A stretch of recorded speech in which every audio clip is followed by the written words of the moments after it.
Hello everyone, welcome to my eco classes. आज की video में अपन कवर करेंगे total utility and marginal utility. इसको देखेंगे क्या होता है और उसके अलावा अपन ये भी देखेंगे इन दोनों में क्या रिलेशनशिप होता है। इससे पहले वाली वीडियो में अपने law of diminishing marginal utility देखी थी। अपन ने उसके अंदर ओनली एमयू देखा था, यानी मार्जिनल यूटिलिटी के व्यू में अपन ने देखा था। आज अपन टोटल यूटिलिटी और मार्जिनल यूटिलिटी का व्यू जो होता है उससे देखेंगे।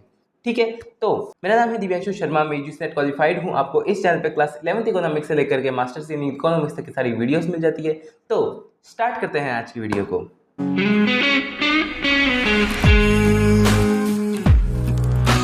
स्टार्ट करते हैं अगर अपन टोटल यूटिलिटी से। तो टोटल यूटिलिटी क्या होती है? फॉर एग्जांपल कोई भी पर्सन बाहर मार्केट में गया, मार्केट में जाके कोई भी चीज़ वो कंज्यूम कर रहा है, खा रहा है, पी रहा है और उससे मजे ले रहा है, मतलब कंज्यूम कर रहा है। और फिर कंज्यूम करने के बाद जब उसने टोटल कंज्यूम कर ली, सारी चीज़ें कंज्यूम कर ली, उसके कंज्यूम करने के बाद उसको मिलने वाली यूटिलिटी जो होती है वो क्या कहलाती है?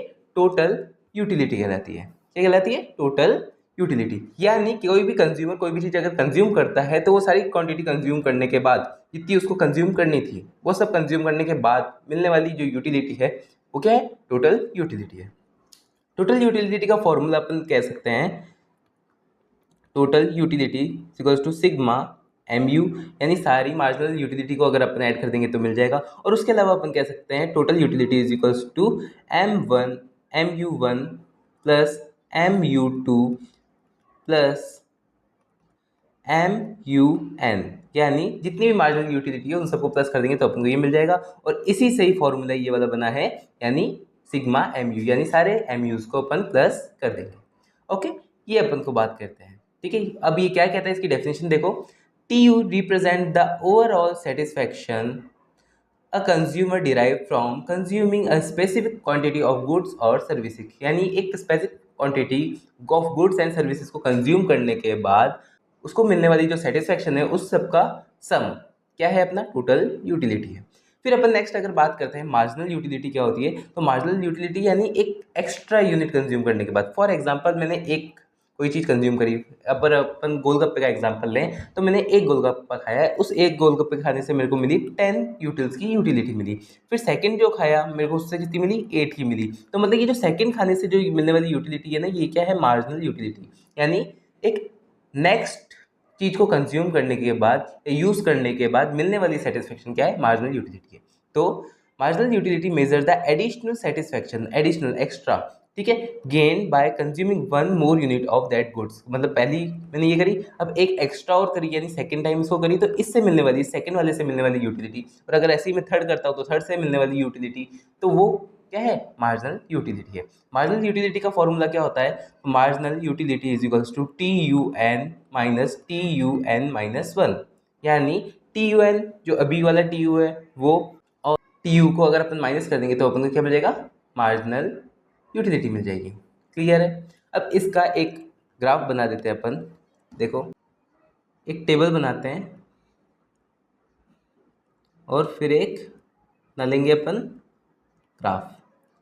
ये देखो, यहाँ पे अपन लिख दो यूनिट, यहाँ पे लिख दो टी यू, यहाँ पे कर दो एम यू। अब यूनिट कितनी है? पहली यूनिट कंज्यूम करी, यूटिलिटी कितनी मिली? 10 की मिली। एम यू क्या हुआ? 10 हुआ। सेकेंड यूटिलिटी कंज्यूम करी तो यूटिलिटी कितनी मिली? 18 की टोटल यूटिलिटी हो गई, यानी एम यू 8 हुआ। फिर थर्ड अपन को मिली मान लो 22 की, यहाँ पे हो गया 4। फिर उसके बाद अपन ने फोर्थ देखा, अभी कितनी मिली? 22 की, यानी मार्जिनल यूटिलिटी हो गई 0। फिर अपने फिफ्थ यूनिट कंज्यूम करी, तब अपनी टोटल यूटिलिटी कितनी हो रही? 20, यानी -2। ये अपन ने देखा कि कैसे अपना टी यू चल रहा है। तो अगर टी यू निकालना है तो ये टी यू सम हो गया। अगर अपन इस दो को ऐड करते रहेंगे, यानी 10 और 8 18, 2 यूनिट से, 3 यूनिट से कितना मिला? 8 + 4 12, 12 और 10 22, फिर 22 मिली। 0 को ऐड किया, 0 22 रहता है। तो मतलब इस टाइप से अपन को क्या मिल जाती है? टोटल यूटिलिटी मिल जाती है। मतलब total utility is equals to M U को अपन प्लस कर देंगे, यानी M U one, M U two को अगर अपन ने प्लस किया, क्या आ गया? 18 आ गया। तो यानी 2 यूनिट से टोटल यूटिलिटी कितनी मिली? 18 मिली। ये अपन देख सकते हैं। ठीक है, वो फॉर्मूला यहाँ पे लग जाएगा। और अगर एम यू का फॉर्मूला लगाना है तो एम यू में एक तो ये वाला लेके चलते हैं, टी यू एन क्या है अपना? 18 है, तो ये 18 मान लो। सेकंड वाला टी यू लेके चल रहे हैं क्योंकि इससे पहले यूनिट नहीं है। फिर उसके पहले अगर अपन बात करें कि उससे पहले कितनी यूटिलिटी मिली थी, अपन को मिली थी 10 की यूटिलिटी, तो माइनस करा अपन ने 10, अपन को कितना मिला 8, तो यहाँ पे अपना 8 निकल के सेकंड यूनिट से कितनी यूटिलिटी मिली 8 ही मिली। ओके, ये अपन को समझ में आ चुका है। अब अपन नेक्स्ट बनाते हैं एक ग्राफ। इसके अंदर अगर अपन बनाएं तो इसके अंदर देखो, यहाँ पे अपन लेंगे यूटिलिटी, ठीक है, फिर उसके बाद यहाँ पे लेंगे अपन यूनिट, ये हो गया 0, ये एक्स एक्सेस, अब वाई एक्सेस अपन को पता ही है। फिर अपन बात करते हैं यहाँ पे क्या हो गया, 4 का एग्जाम्पल लेके चलते हैं, 4 8 12 16 20 और 24, ये लेकर के चलते 1 2 3 4 एंड 5, ये लेके चला। फर्स्ट यूनिट पे अपन को कितने की यूटिलिटी मिल रही है, टी यू 10 की है, तो यहाँ पे लगभग मान लो यहाँ पे 10 की यूटिलिटी है, इस पॉइंट पे क्या है 10 की यूटिलिटी है। फिर उसके बाद सेकंड पे क्या है, टोटल यूटिलिटी 18 है, टोटल यूटिलिटी कहाँ पे आई 18 पे आई, ये 18 इस जगह, ये 18 की हो गई। और यहाँ पे एम यू कितनी है 8 है, 8 यहाँ पे है, टी यू 8 यहाँ पे है। ओके, फिर उसके बाद 22 है, 22 इस साइड आएगा, यह आ गया 22।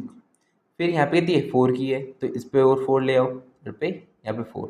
फिर उसके बाद फोर्थ पे कितनी है 22, नहीं 22 ही रही, इसी के पास में बराबर रही, ये इधर, और यहाँ पे कितनी हो गई 0 हो गई, यहाँ पे इस जगह 0। फिर उसके बाद में 20 हो गई, ये डिक्रीज हो गई, थोड़ी सी नीचे हो गई इधर, और यहाँ पे कितनी हो गई, ये हो गई -2, यानी इसके नीचे नेगेटिव मान लो। तो अब अगर अपन इसको ऐड किया तो ये बन गया टी यू कर, ये बन गया एम यू कर, ये हो गया टी यू का कर, ये हो गया एम यू का कर, ठीक है, ये अपन ने देखा। तो यानी जब टी यू बढ़ता है तब एम यू भी बढ़ा हुआ रहता है, मतलब टी यू जहाँ से स्टार्ट होता है बढ़ा हुआ रहता है, वहाँ से एम यू भी बढ़ा हुआ रहता है। अगर एम यू डिक्रीज होता है तो डिक्रीज होने के साथ साथ क्या होता है, टी यू इंक्रीज होता है, बट डिमिनिशिंग रेट में, धीरे धीरे इंक्रीज होता है, ठीक है। फिर उसके बाद जब टी यू मैक्सिमम होता है, यानी 22 पे जब ये मैक्सिमम पहुंचा था, तब क्या हो गया एम यू 0 हो गया। और उसके बाद जैसे टी यू गिरने लगा वैसे ही एम यू क्या चला गया, माइनस में चला गया। वैसे ही ये इसका रिलेशनशिप है, क्या बताता है, व्हेन एम यू डिक्रीजेज, जब एम यू डिक्रीज होता है, T U increase at decreasing rate, यानी टी यू इंक्रीज तो होता है बट डिक्रीजिंग रेट से, इसकी रेट गिर रही होती है। जैसे फॉर एग्जाम्पल इधर देखो कि ये इंक्रीज हुआ 10 के बाद 8 का ही बढ़ा, 8 से बढ़ा, यानी ज़्यादा से बढ़ना चाहिए था, हो सकता है जहाँ से अपन सोच रहे हैं, बट ये डिक्रीजिंग रेट से बढ़ रहा है, 8 से बढ़ा, फिर 4 से बढ़ा, फिर ज़्यादा गैप नहीं आ रहा ना, इसलिए तो ये बढ़ता रहता है, किससे, कौन सी रेट से, डिक्रीजिंग रेट से। फिर अब उसके बाद अपन व्हेन एम यू 0, जब एम यू 0 था, ये एम यू ये रहा 0, तब क्या था, टी यू मैक्सिमम था, हाईएस्ट पॉइंट पे था, तो टी यू इज मैक्सिमम। फिर एम यू बिकेम नेगेटिव, जब एम यू नेगेटिव हो जाता है, यहाँ पे देखो जब एम यू नेगेटिव हो गया तब क्या हुआ, टी यू गिरने लग गया, टी यू डिक्लाइन होने लग गया, ठीक है। ये अपन रिलेशनशिप मान के चलते हैं, किसके बीच में, टी यू के बीच में और एम यू के बीच में। तो होप आपको ये वीडियो समझ में आई होगी, अच्छी लगी होगी। अगर आपको ये वीडियो समझ में आई है, अच्छी लगी, तो वीडियो को लाइक कर देना, चैनल को सब्सक्राइब कर देना। कोई भी डाउट हो, क्वेश्चन हो तो कमेंट बॉक्स में इजीली पूछ सकते हैं। अपन मिलेंगे नेक्स्ट वीडियो में। Thanks for watching.